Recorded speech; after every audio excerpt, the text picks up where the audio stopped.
കേരളത്തിലെ ട്രെയിനുകളിലെ യാത്രാ ദുരിതത്തിന് പരിഹാരം കാണണമെന്നാവശ്യപ്പെട്ട് ഡിവൈഎഫ്ഐ സംസ്ഥാന വ്യാപകമായി പ്രതിഷേധം സംഘടിപ്പിച്ചു. വിവിധ ജില്ലാ കേന്ദ്രങ്ങളിൽ നിന്നും റെയിൽവേ സ്റ്റേഷനിലേക്കാണ് പ്രതിഷേധ മാർച്ച് നടത്തിയത്. പാലക്കാട് റെയിൽവേ സ്റ്റേഷനിലേക്ക് നടത്തിയ മാർച്ച് സംസ്ഥാന പ്രസിഡന്റ് വി വസീഫ് ഉദ്ഘാടനം ചെയ്തു. പൊതുഗതാഗതത്തെ കേന്ദ്ര സർക്കാർ തകർക്കുന്നുവെന്നും റെയിൽവേ സ്വകാര്യവൽക്കരിക്കാനാണ് ശ്രമമെന്നും വി വസീഫ് പറഞ്ഞു. കേരളത്തിലെ ട്രെയിൻ യാത്രക്കാർ വലിയ ദുരിതമാണ് നിലവിൽ നേരിടുന്നത്.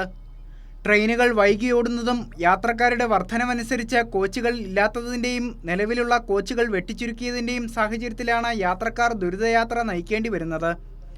വന്ദേ ഭാരത് വന്നതോടെ മറ്റു ട്രെയിനുകൾ മണിക്കൂറുകളോളം പിടിച്ചിടുന്നതിനാൽ യാത്രക്കാർ ട്രെയിനുകളിൽ ബോധം കെട്ടുവീഴുന്ന അവസ്ഥയും കഴിഞ്ഞ ദിവസങ്ങളിൽ റിപ്പോർട്ട് ചെയ്തിരുന്നു.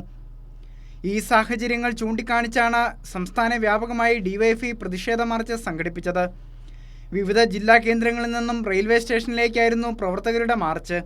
സാധാരണക്കാരുടെ യാത്രാവകാശമാണ് കേന്ദ്ര സർക്കാർ നിഷേധിക്കുന്നതെന്നും പൊതുഗതാഗതത്തെ തകർക്കാനുള്ള ശ്രമമാണിതെന്നും സംസ്ഥാന പ്രസിഡന്റ് വി വസീഫ് പറഞ്ഞു. വെട്ടിച്ചുരുക്കി ട്രെയിനിന്റെ ബോഗിയുടെ എണ്ണം ചുരുക്കി സാധാരണക്കാരന് യാത്ര ചെയ്യാനുള്ള സൗകര്യങ്ങൾ, അവന്റെ യാത്രാവകാശത്തെ നിഷേധിക്കുകയാണോ ഈ കേന്ദ്ര ഗവൺമെന്റ്? രാജ്യത്താകമാനം നിങ്ങൾക്കൊരു നയമുണ്ട്.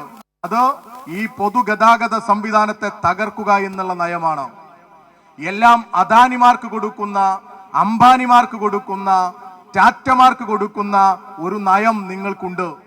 ആ നയം ഈ റെയിൽവേയിലും നടപ്പിലാക്കുക എന്നുള്ളത് തന്നെയാണ് നിങ്ങളുടെ ഒരു മുഖ്യ അജണ്ട. ഇന്ത്യയിൽ തന്നെ ഏറ്റവും കൂടുതൽ യാത്രക്കാർ ടിക്കറ്റ് എടുത്ത് യാത്ര ചെയ്യുന്ന സംസ്ഥാനമാണ് കേരളം. കേരളത്തിൽ നിന്നാകെ 2500 കോടിയോളം രൂപയാണ് കഴിഞ്ഞ സാമ്പത്തിക വർഷം ടിക്കറ്റ് വരുമാനമായി മാത്രം റെയിൽവേക്ക് ലഭിച്ചത്. എന്നാൽ ഈ പ്രകടനത്തിനനുസരിച്ചുള്ള വികസനം സംസ്ഥാനത്തിന് ഇതുവരെയും കേന്ദ്ര സർക്കാർ നൽകാത്തത് കേരളത്തോടുള്ള പൂർണ്ണ അവഗണനയാണെന്നും ഡിവൈഎഫ്ഐ ചൂണ്ടിക്കാട്ടി.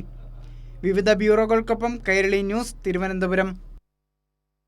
കേരളത്തിൽ സർവീസ് നടത്തുന്ന ട്രെയിനുകളിൽ കൂടുതൽ ജനറൽ കോച്ചുകൾ അനുവദിക്കണമെന്നും യാത്രക്കാരുടെ തിരക്ക് പരിഗണിച്ച് കൂടുതൽ ട്രെയിൻ സർവീസുകൾ ആരംഭിക്കണം